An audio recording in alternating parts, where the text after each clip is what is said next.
ఎండలో తిరిగేటప్పుడు ఎండ తగిలే భాగాల్లో చర్మం నల్లగా ట్యాన్ అయి ఇబ్బంది పడుతూ ఉంటారు. దీన్ని కాపాడుకోవటానికి 2 విషయాలు. ముందుగా ప్రతిరోజు మంచినీళ్ళు తక్కువ తాగే అలవాటు ఉన్న వారిలో ఈ సమస్య ఎక్కువగా ఉంటుంది కాబట్టి నీళ్లు బాగా త్రాగాలి. అంటే 4 లీటర్స్ అన్న 5 లీటర్స్ వరకు త్రాగగలిగితే మంచిది. నీరు త్రాగే పద్ధతి మన ఛానల్లో చూసుకుంటే తెలుస్తుంది. ఆ క్రమ పద్ధతిలో త్రాగినప్పుడు చర్మంలో నీరు సరిపడా ఉన్నప్పుడు ఆ ఎండ యొక్క వేడిని చర్మం తట్టుకుంటుంది. దానికి కలర్ మారిపోకుండా నీరు ఎవాపరేట్ అయి చర్మానికి కూలింగ్ ఇచ్చి రక్షణ కలిగించుకోగలుగుతుంది.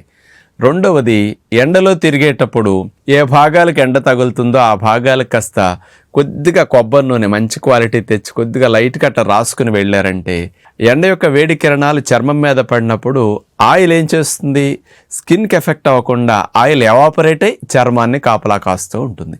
ఈ 2 చేయండి, స్కిన్ ట్యాన్ నుంచి కొంత రక్షించుకోవచ్చు.